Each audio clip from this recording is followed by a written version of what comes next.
Nouvelle session de l'information sur Speedline TV. Mesdames et messieurs, bonsoir et bienvenue dans ce journal. Dans les titres de l'actualité, la Commission électorale nationale autonome a publié ce lundi la liste des partis politiques admis à l'étape suivante du processus électoral en vue des communales de janvier 2026. À l'issue de l'examen des dossiers de candidature, Moël Bénin et les démocrates n'ont pas été retenus. Ce soir, dans votre édition du 19h30, nous vous proposons de découvrir le parcours d'un jeune homme qui a choisi la vente de poissons frits, un métier habituellement exercé par des femmes. Nous nous sommes intéressés à son quotidien, à suivre dans un instant.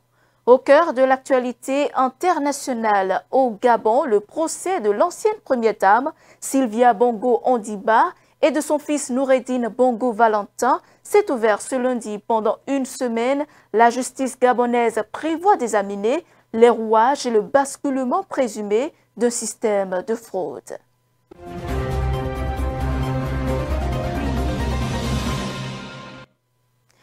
Et nous ouvrons ce journal par cette actualité. La Sénat a rendu publique la liste des partis politiques ayant satisfait aux exigences de complétude de leur dossier de candidature pour les élections communales de janvier 2026. À l'issue de l'examen, seuls l'UPR, le BR et FCBE ont vu le dossier validé. En revanche, Moël Bénin et les démocrates n'ont pas rempli toutes les conditions requises, les excluant de la cause. Suivant. 3 partis sont retenus, l'Union progressiste Le Renouveau, le Bloc républicain et la Foscorie pour un Bénin émergent. Ils accèdent à la phase suivante, l'étude de conformité telle que le prévoit l'article 41 du Code électoral. 2 autres formations politiques présentes à la Sénat dans les délais réglementaires n'iront plus loin dans la procédure. Il s'agit du parti Les Démocrates et de Moël Bénin. Selon la décision du président de la Sénat, le parti Moël Bénin a présenté ses pièces, mais n'a pas pu achever le rangement des documents exigés, rendant sa liste incomplète. Quant au parti Les Démocrates, il a déposé matériellement des pièces, mais seulement 353 sur les 473 attendus, laissant apparaître un défaut de 120 pièces. Les dossiers de candidature aux élections communales avaient été reçus entre le 24 et le 28 octobre dernier.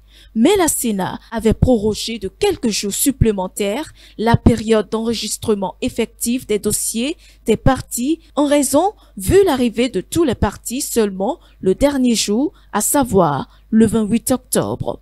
Par la suite, chaque parti avait obtenu son récépissé provisoire assorti d'un délai pour compléter les pièces marquantes dans le délai de 112 heures. Avec la validation des dossiers de l'Union progressiste Le Renouveau, de la Foscorie pour un Bénin émergent, du Bloc républicain, la compétition électorale s'annonce concentrée autour de ces 3 formations politiques.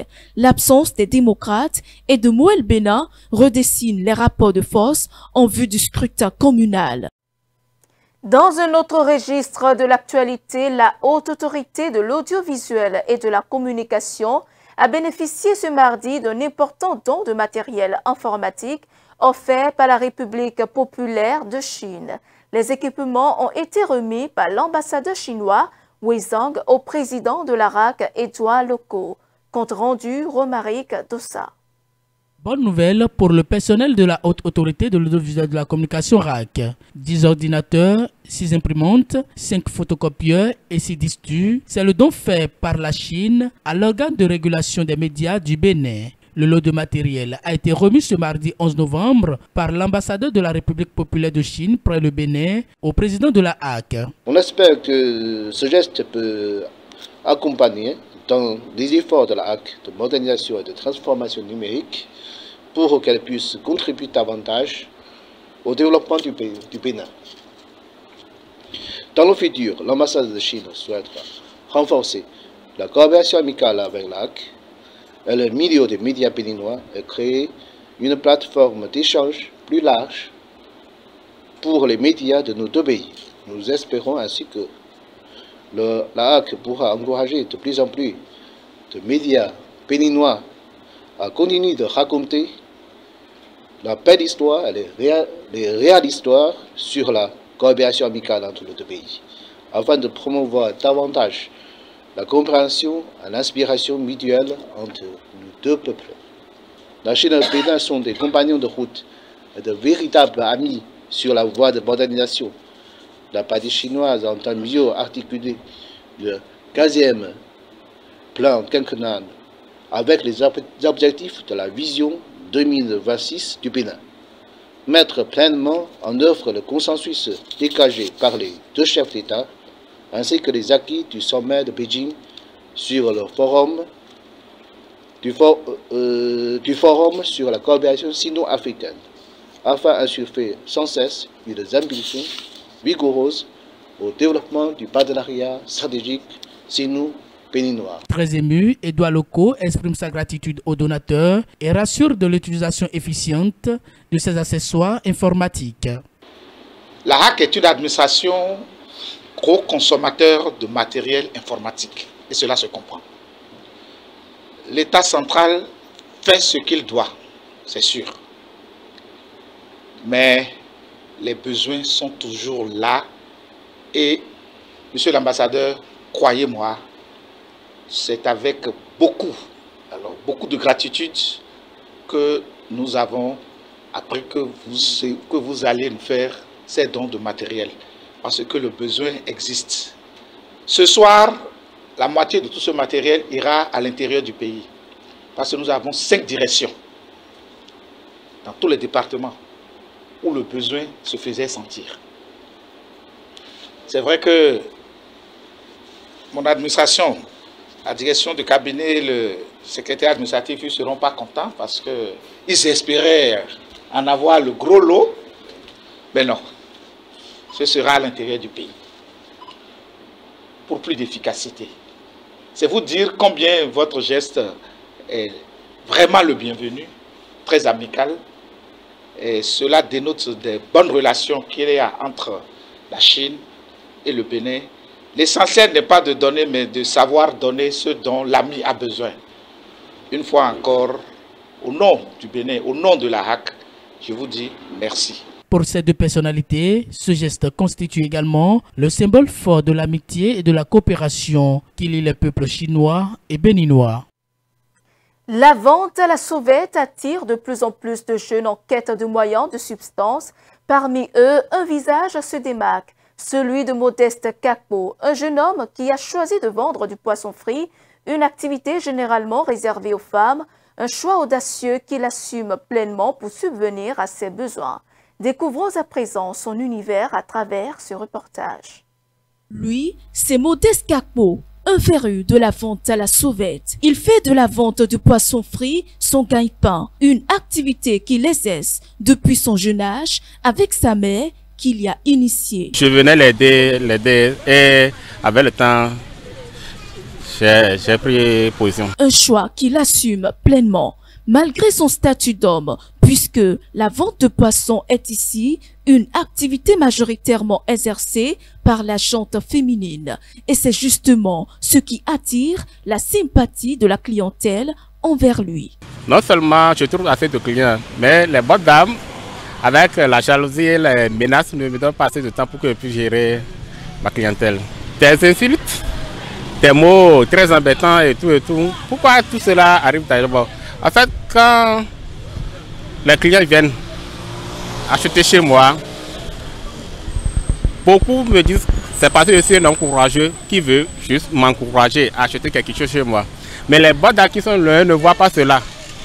Pour eux, c'est que c'est moi qui dois manger forcément. Eux, ils ne sont pas venus pour vendre. Alors que c'est le statut homme qui fait que les gens aiment acheter chez moi. Oui, il y a notre frère qui est parmi nous, que je l'apprécie très bien. Chaque jour que Dieu fait, il se fait à merveille. Concernant, il est un étudiant, il a fini de faire les études.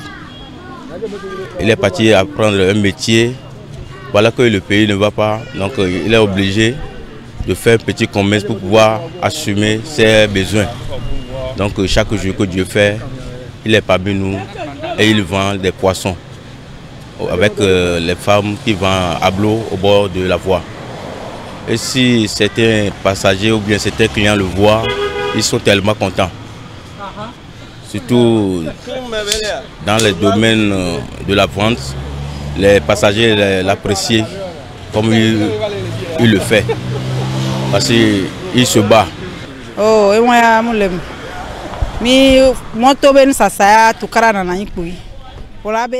Vendre au bord de la voie crée toujours de problèmes entre les vendeurs. Parce que tout le monde veut vendre. Même quand tu l'insultes, il ne répond jamais. Il n'a jamais manqué de respect à qui que ce soit. Il a suivi une formation en électricité bâtiment à Cotonou. Malgré cela, ça ne l'empêche pas de revenir et aider sa mère. C'est un homme vraiment respectueux.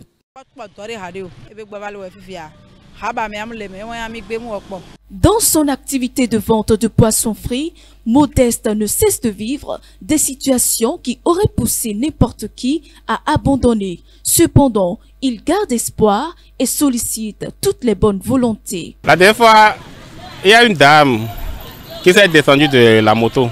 Elle voulait prendre taxi. Ouais, je ne me suis pas approché d'elle. Je suis assis devant mon tas comme ça. Donc il y avait une dame de vendeuse d'ablo et de poissons qui était venue chez elle. Donc ils ont fait leur jeu de mots, ça n'a pas marché. Mais au moment où elle voulait entrer dans la voiture, elle a fait un coup d'œil, elle m'a vu. C'est là qu'elle m'a appelé pour me dire de lui vendre le poisson juste pour 300. Juste pour 300. Celle qui était venue lui présenter son poisson, elle n'a pas acheté, elle a commencé par l'insulter. Et quand elle a fini avec elle, elle est tombée sur moi. Elle me disait, si et seulement si je savais que c'est ce métier que j'allais faire, pourquoi gaspiller de l'argent à mes parents pour qu'on puisse m'inscrire à aller à l'école jusqu'à ce niveau donné. D'autres me disaient aussi que ceux qui sont dans l'illégal, leur vie est mieux par rapport à ce que je fais, que d'aller chercher autre chose à faire. Oui, à toute personne de bonne foi qui peuvent m'aider, m'orienter, je les appelle au secours. Parce que ceci, ce n'est pas un métier où je vais faire jusqu'à ma mort, non. Mais je le fais juste pour pouvoir gagner un peu d'argent et me lancer dans d'autres domaines pour pouvoir atteindre mon objectif, mes projets. Voilà donc un exemple de résilience masculine qui mérite d'être encouragé. Dans l'actualité internationale à présent, l'ancienne première dame gabonaise Sylvia Bongo et son fils Noureddine sont jugés depuis ce lundi devant la cour criminelle de Libreville pour détournement de fonds publics. Sylvia Bongo, son fils Noureddine et 11 co-accusés de jeunes cadres appartenant à un groupe surnommé la Nyong Team sont suspectés d'avoir accaparé le pouvoir, notamment en usurpant la signature présidentielle après l'accident vasculaire cérébral d'Ali Bongo en 2018. Le reportage. À Libreville s'est ouvert lundi le procès pour détournement de fonds intenté par l'État gabonais contre Noureddine Bongo Valentin et sa mère, l'ancienne première dame Sylvia Bongo. Devant la cour criminelle spéciale, ils sont accusés aux côtés de plusieurs membres de la Young Team, dont Mohamed Ali Saliou, ex-directeur de cabinet de l'ancien président Ali Bongo Ondimba, de blanchiment de capitaux, de corruption et de falsification de la signature du chef de l'État. Ces derniers ont quitté le pays en mai dernier après un accord présumé avec les autorités. Ils seront donc jugés par contumace. Leurs avocats ont décidé de ne pas prendre part à ce procès. Les principaux accusés dénoncent une mascarade judiciaire. Le procès, qui pourrait durer jusqu'au 14 novembre prochain, cherche à démêler un vaste réseau de corruption ayant marqué la fin du régime Bongo. Arrêtée le 30 août 2023, Sylvia Bongo et son fils affirment avoir subi des tortures dans les sous-sols de la présidence gabonaise avant leur départ pour Londres en mai dernier. La Cour suprême de Guinée a dévoilé la liste provisoire des candidats retenus pour la prochaine présidentielle. Parmi eux, 7 se présentent sous la bannière d'un parti politique. Les 2 autres, dont le président de la transition, Mamadi Doumbouya, y participeront en indépendant. Une trentaine de dossiers ont été rejetés. Suivant. La Cour suprême de Guinée a approuvé et publié une liste provisoire de candidats à l'élection présidentielle de décembre. Parmi les 9 candidats figure le chef des militaires au pouvoir, le général Mamadi Doumbouya. Ce dernier se présente en tant qu'indépendant. Bien que M. Doumbouya ait promis de renoncer au pouvoir lorsqu'il a renversé le président déchu Alpha Condé en 2021, les Guinéens ont commencé à voir clair dans ses projets politiques. L'élection est largement considérée comme une tentative du chef des militaires de passer à un gouvernement démocratique après un référendum constitutionnel qui l'a autorisé à se présenter à l'élection présidentielle. L'exclusion de l'ancien Premier ministre Lansana Kouyaté et l'ancien ministre Ousmane Kaba de la liste, deux candidats des plus grands partis de l'opposition guinéenne, remet en question la crédibilité de l'élection. Le scrutin du 28 décembre est largement considéré comme une tentative de M. Doumbouya de passer à un gouvernement démocratique après un référendum constitutionnel qui l'a autorisé à se présenter à l'élection présidentielle. En Tanzanie, 4 cadres du principal parti d'opposition, dont le numéro 2 de Chadema, ont été libérés sous caution. Le pays où la présidente a été élue avec 97,66% des voix selon des résultats officiels a été le théâtre d'une répression faisant plus de 1000 morts selon associations et sources diplomatiques. Le reportage. En Tanzanie, 4 responsables de l'opposition ont été remis en liberté sous caution selon l'agence Reuters et le parti Chadema. Ces personnes faisaient partie d'un groupe d'opposants arrêtés pour leur rôle présumé dans les manifestations meurtrières contre les élections générales du mois dernier. Tundu Lissu, leader du parti, est accusé de trahison depuis avril et reste en détention. Son exclusion du scrutin présidentiel a été l'un des principaux éléments déclencheurs des manifestations. Le vice-président et le secrétaire général adjoint du parti ont été libérés. Ces émeutes électorales ont plongé la Tanzanie dans sa plus grande crise politique depuis des décennies. Le parti d'opposition et certains militants des droits de l'homme ont déclaré que plus de 1000 personnes avaient été tuées par les forces de sécurité, des chiffres niés par le gouvernement. Les troubles se sont exacerbés avec la proclamation de la victoire de la présidente sortante Samia Suluhu Hassan avec près de 98% des voix. En France, l'ancien président de la République, Nicolas Sarkozy, a été libéré de prison ce lundi. La justice a accepté sa demande de mise en liberté et l'a placé sous contrôle judiciaire. Nicolas Sarkozy, condamné dans l'affaire du financement libyen, a été incarcéré à la prison de la Santé le 21 octobre dernier. Suivant. En France, la Cour d'appel de Paris a ordonné lundi la remise en liberté de Nicolas Sarkozy dans l'attente de son appel. Il est placé sous contrôle judiciaire. L'ex-président est incarcéré depuis 20 jours pour son implication dans un complot visant à financer sa campagne présidentielle de 2007 avec des fonds libyens en échange de faveurs diplomatiques. S'adressant lundi à la Cour par vidéoconférence, Sarkozy a déclaré que ces 20 jours de prison avaient été très difficiles. L'homme a rendu hommage au personnel pénitentiaire lors de son audience, ajoutant qu'il avait fait preuve d'une humanité exceptionnelle qui a rendu ce cauchemar supportable. Selon le magazine français Le Point, Sarkozy aurait refusé de manger autre chose que des yaourts pendant ses près de 3 semaines derrière les barreaux, craignant apparemment que d'autres détenus ne crachent dans sa nourriture.